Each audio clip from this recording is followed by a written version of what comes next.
All right, everyone. I don't know where you are tonight, but we're all here watching Masters of the Air. Woo! All right. Hey. Masters of the Air, the latest World War II miniseries from Tom Hanks and Steven Spielberg, is out on Apple Plus. The crew from Mark's Game Room had a watch party for episodes 1 and 2. Was it any good? Will it inspire us to wargame the 8th Air Force's battle against the German Luftwaffe? Well, probably. Here's our review.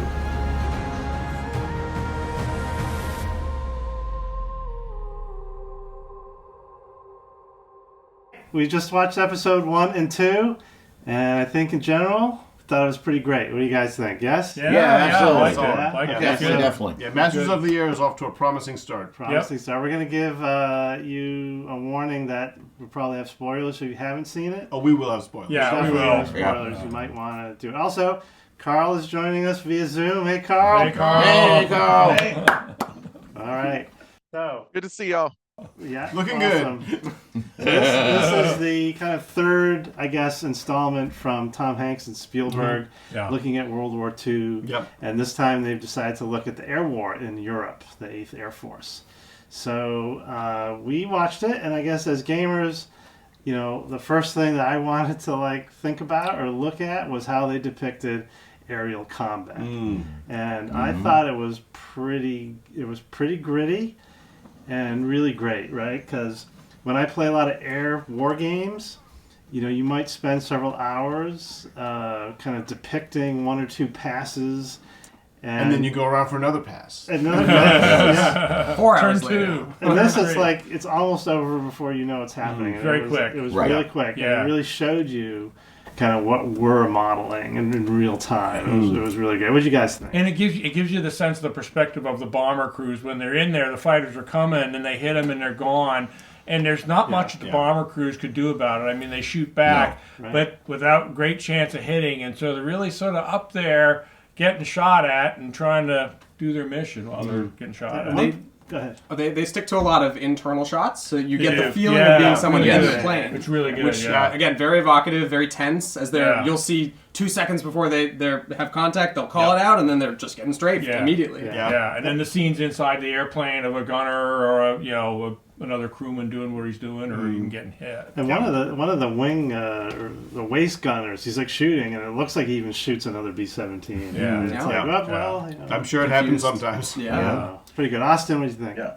Oh, I thought it was good. Yeah. Good combat. Oh yeah, there's good combat. I mean, it's kind of what you expect for a bomber kind of show. And the CGI looked really good. I mean, the special effects looked really good, as you might expect. They have some good open CGI shots that give you context for the whole scene, and they don't belabor those. There's a lot of internal shots, but they give you enough that you sort of feel what's going on. Yeah, you can see the formation with the bombers doing what they're doing. Yeah, that's good. Yeah, Carl. They even talked about the combat box, which I thought was really cool. They give you a sense of what the tactics, why they were doing what they were doing, to keep each other safe.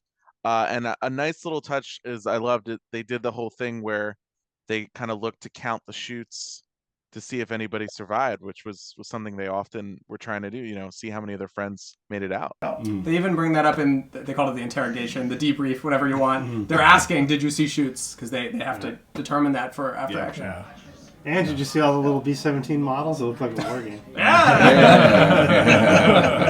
was awesome. All right, great. So I think we think combat. One thing I would say, right? Some of our videos, guys, we've traveled to battlefields. Yeah. Right, so that we can kind of get a feel of the terrain and how that affected the battle. We're never going to get that in this. So those combat sequences are the closest I think we can get, and it felt good. It was quick, it was fast. You can't see much. It's frightening. Yeah, unless you rent a B-17 and get your friend to rent a Focke. Well, your crazy friend wants to die. So anyways, that was pretty great. Okay, When we have crazy billionaire money, we're getting into the We'll air do battles. that. We'll love real air battles. all right. So picking up on Carl's point about talking about the combat box, right, which was a great kind of detail they threw in.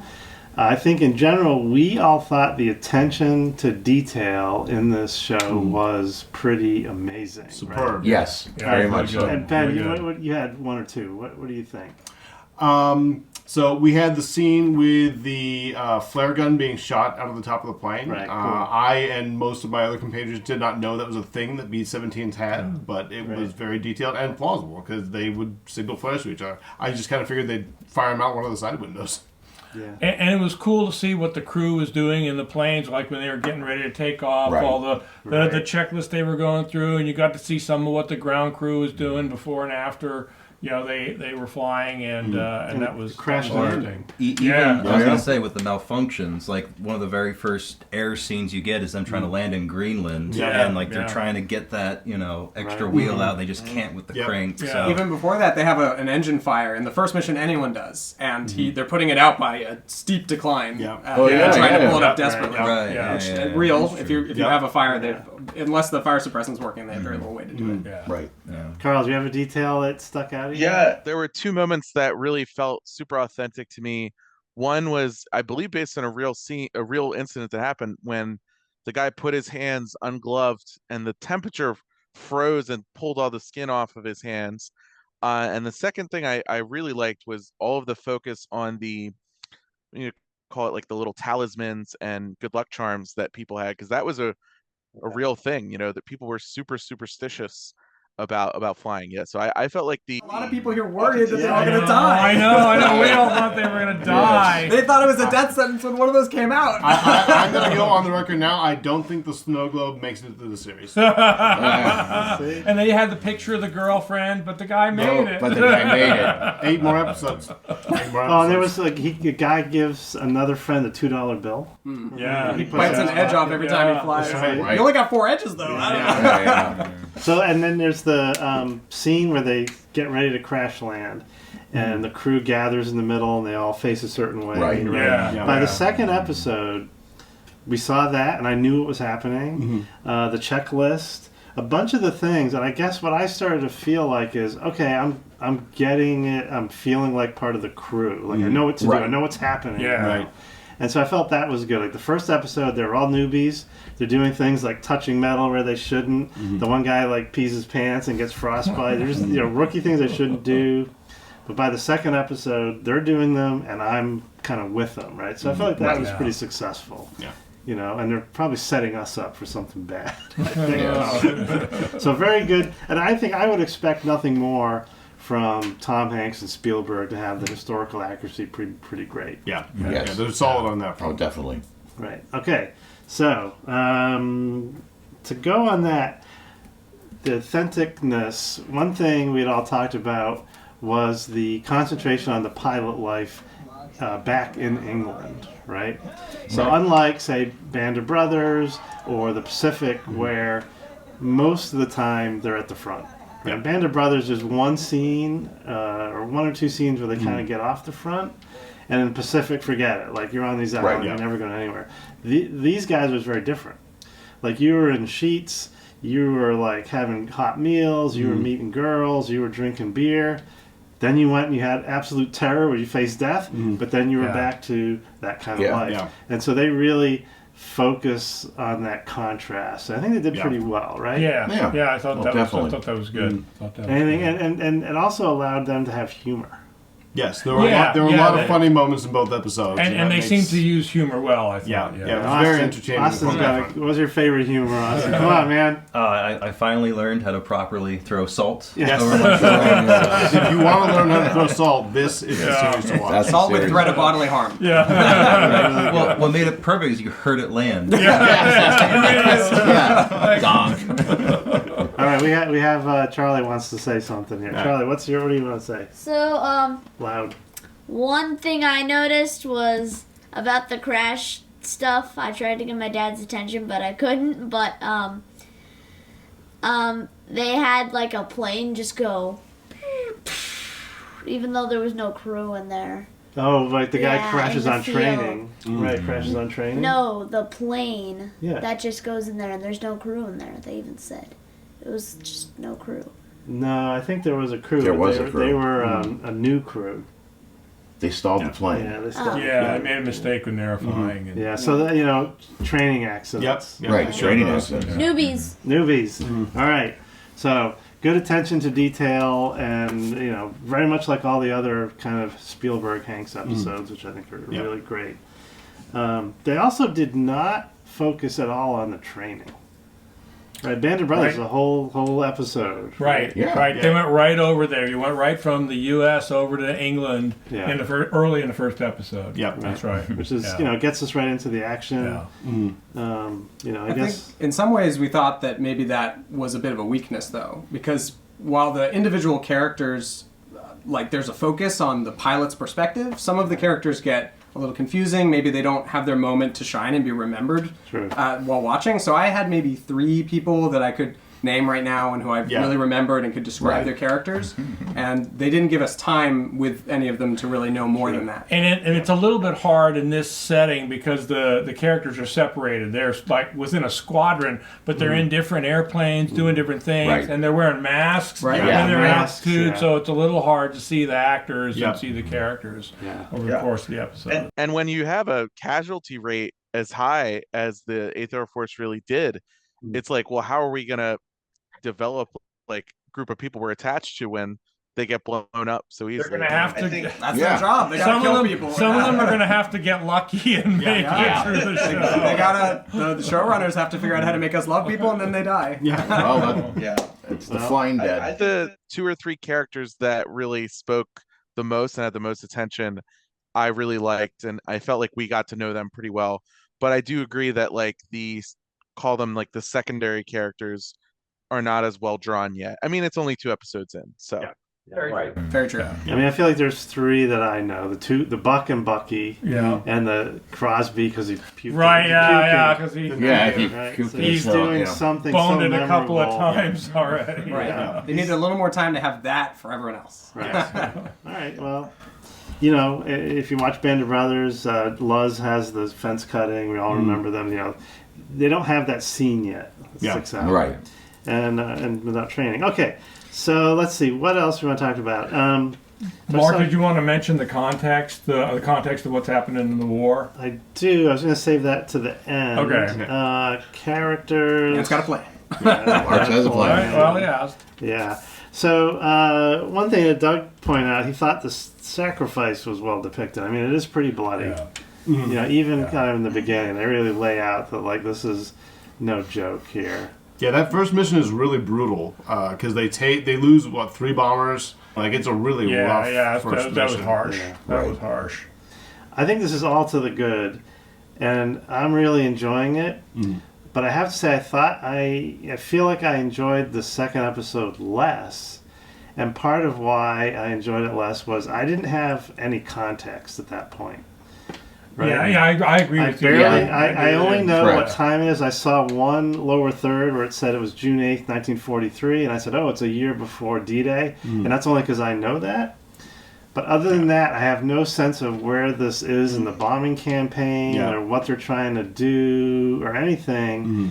And they're really smart at explaining some stuff, like that the British bomb at night and the Americans at day. They had a bar fight between the Brits, and that was a really elegant way it was well done. to show that. But they don't have a scene like that tells me what the heck these guys are trying to do. Not even something super quick, which I think would have been enough. Yeah. So there's some lead-in that maybe we'll get that for Tunisia in the next episode. The end sort of showed more build-up for the description. But then moving from bombing Bremen to bombing Norway had no explanation.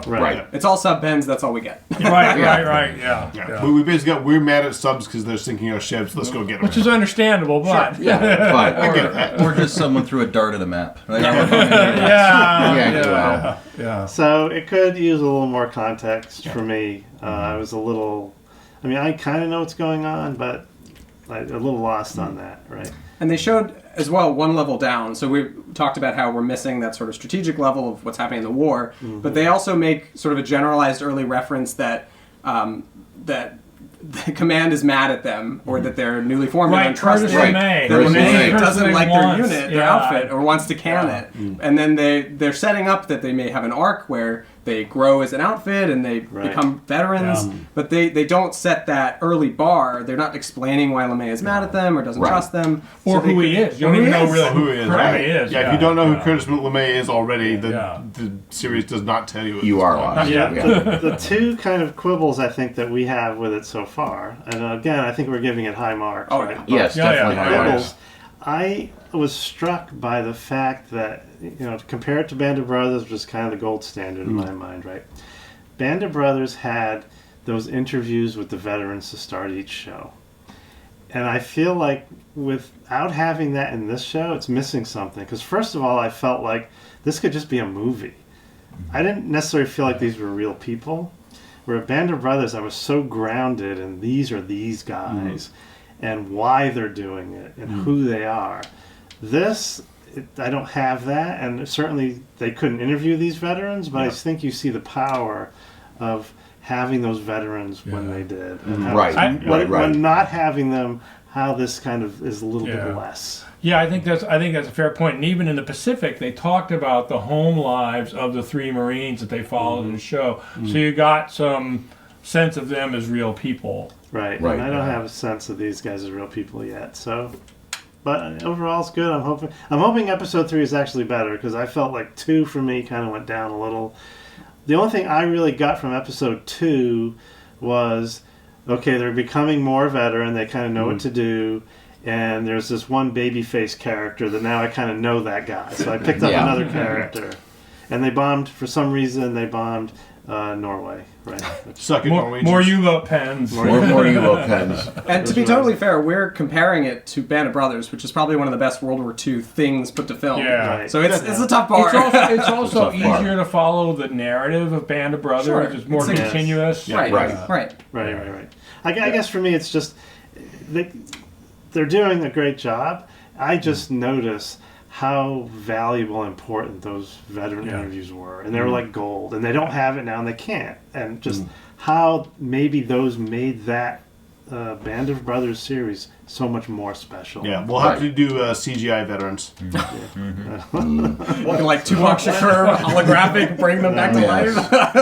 One key litmus test for me that I think this show really passed is, like, when I go and watch Band of Brothers, when I finish, I want to go out and either read more or just go play a game of I don't know, Fireball 4, this miniatures game that I have played.